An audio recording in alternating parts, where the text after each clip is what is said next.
Hey everyone, good evening. All right, so tonight's coaching call, I'm going to discuss overall calories and protein. So, potentially, you guys remember that we were going to talk about that last week, and I did want to talk about how which foods, specifically simple carbohydrates, can kind of do your head in a little bit. And so that's why we get that whole like, I can't even eat one cookie or one slice of pizza, I gain weight. And it's really because it is holding on to fluid in the body. It's not real weight. It's just fluid, weighs more the next day on the scale. So that was last week. This week, we're going to talk about actual calories and some protein.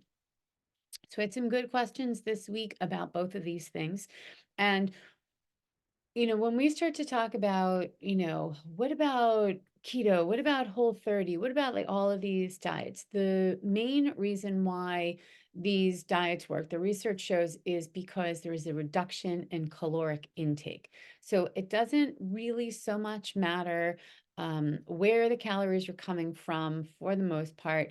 It really looks at how many calories you're able to take in because we used to say like, calories in, calories out. That was the exchange. Not 100%, but somewhere along the line, fad marketing ran with that.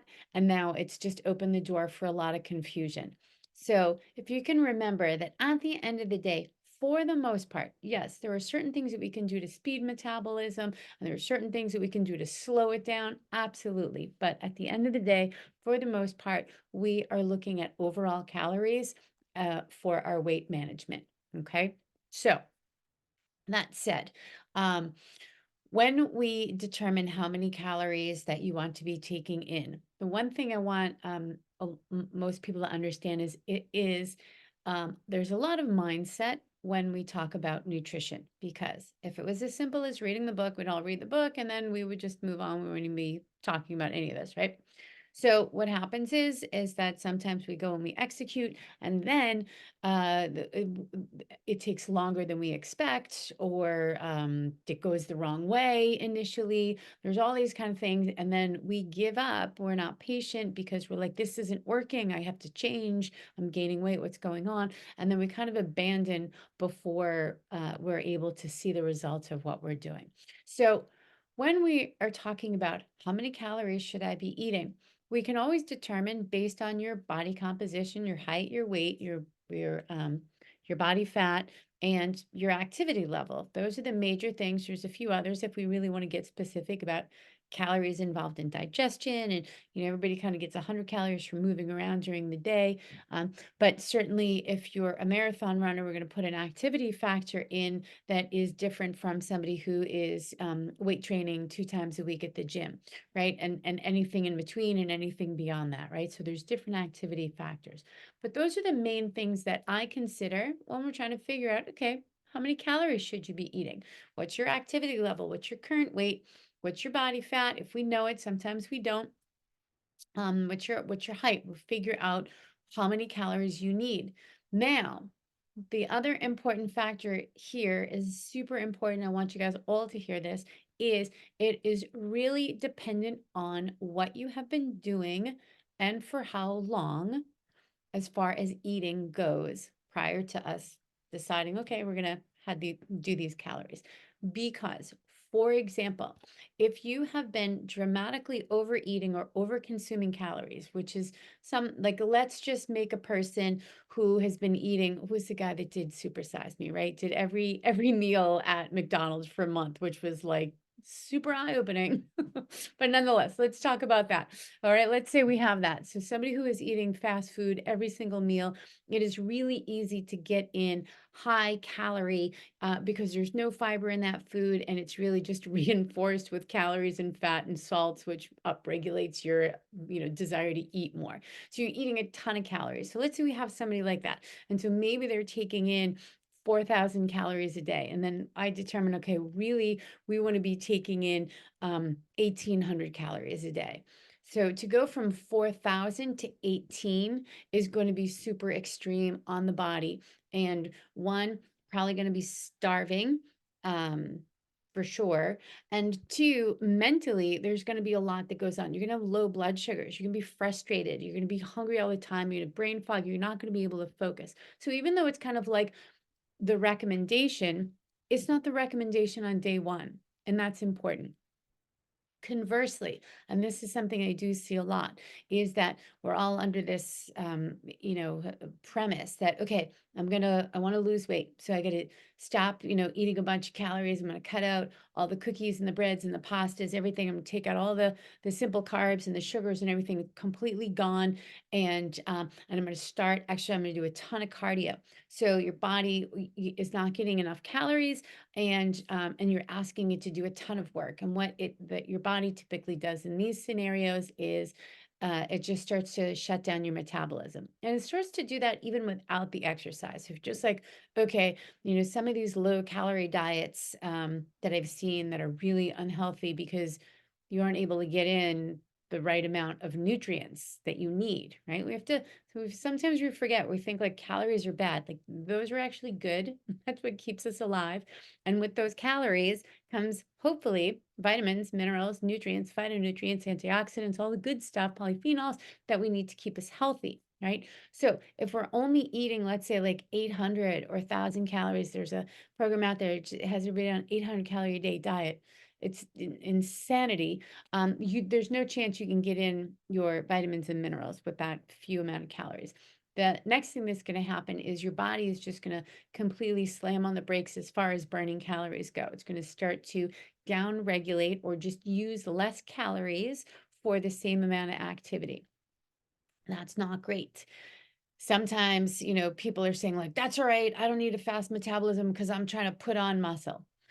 What you want to remember here is that metabolism is the rate at which your body does anything. So it's not just about losing weight, like fast metabolism to lose weight. It's the speed at which it does the tasks. So no matter what you're asking it to do, if your metabolism is sluggish, it is going to take longer. And if it takes a super long time for you to lose any kind of weight and you're really frustrated, you're looking at that scale, you're starving and you can't eat, your metabolism is sluggish, now what happens? You're already upset, nothing is working. You start, some, you know, crazy routine on the treadmill or the elliptical, and you're like, I can't exercise anymore. I can't eat any less. I've heard people say this, like, I already don't eat too much food and I'm already exercising like max. I can't do any more. And it's really, like almost like heartbreaking when I tell them like you can't do either of those two things anymore. You're probably just stopping your body from losing weight. Is that what that combination is causing? It's causing your body to be under stress. Your body thinks it's not going to have enough calories to survive, shuts everything down, and then when you add that exercise on top of it, your body is in full-blown stress mode. So your metabolism is going to be in the tank. Now you get to a point potentially where either it's like a night out or you just can't take it anymore, you're starving, and you eat a meal, your metabolism is so slow, it just winds up storing everything as fat. And now truly you can't eat anything without gaining weight because your metabolism is so slow. And every time you eat pretty much any, like a real regular meal or what you should be eating to sustain good health, you start to gain weight and put on fat. And it's very frustrating. So when we talk about calories and where you should start with calories, we're going to determine how many calories you should be taking, and then typically we work towards it, because if you're on either sides of the spectrum, we try to do it, overnight, like, we're going to do it. I'm all in, right? We do it overnight. The body is not stoked. It is actually unstoked, right? With your metabolism. So we want to go slow. I tell you guys this so that you understand it is a process, and if you do things quickly, they usually bounce back quickly. So if you've ever been on a a 6-week diet or something, and you kind of like, maybe you're white knuckling it and you lost 10 or 15 pounds through the challenge, whatever it was, then typically once you go back to your old habits, the weight comes back. We have this, whole yo-yo situation, and somewhat off topic. Um, I guess I'm going to give this presentation later this evening, is that, I always hear people will say like, oh, I did Weight Watchers. It was great. That really worked for me. No, it didn't. Because we wouldn't be having the conversation if it worked. It worked while you did it, while you were overly restrictive, while you were doing the thing that worked. So we want to we want to develop something that is forever. Okay, so try to remember that if you are feeling a little bit frustrated, or you're like, I'm impatient, this isn't going as quickly as I'd like, remember that we're building habits that are sustainable forever. And once you do it, you don't ever have to do it again. It might take you 6 to 12 months to establish good, solid habits. It might take you another 6 months after that to really have an opportunity to practice, how do I manage going away on vacation? How do I manage certain holidays or work travel? It might take that amount of time, might take shorter. Okay, but I've seen people, make these kinds of changes in, 3 to 6 months and get it solidly in place. I've seen other people, it's kind of like 12 to 18 months to really, fully get it all in there. But but then it sticks. So if you've been on, if you're the person that's like, oh, I was on Weight Watchers, like, I don't know, I was like 7 or 8 years ago. There's no more 7 or 8 years ago. This is it. So, so here we are. So we're talking about overall calories, and the other piece that I want to just bring up briefly, I'll talk more about next week in detail, but I got a question about protein, and I want to speak specifically about protein and weight loss. So it is recommended when we are initiating a weight loss program of any type. I do this with my athletes. I do this with non-athletes. You recommend more protein than you would at any other time, or not at any other time, but you recommend more protein in the initiation in cutting calories. There's a few reasons for this. So we're talking about somebody who really wants to lose, like, 15, 20 plus pounds. One of the reasons why we eat protein is it takes about 2 hours to break down. That means it sits in your stomach for about 2 hours, potentially a little bit more, depending on how much fat is in there and how much fiber. So it keeps you full. When you eat carbohydrates or simple sugars, they break down anywhere between 20 minutes to an hour, again, depending on how much fiber or other foods are in there with it. And then you're hungry again, right? And then your sugars are bouncing around. So protein keeps your blood sugar stable. It keeps you full longer, and you have a lot of available amino acids that help out with your physiology here. One of the other reasons, and this is why we do it in athletics, is when we start to do calorie cuts, we're going to lose some muscle.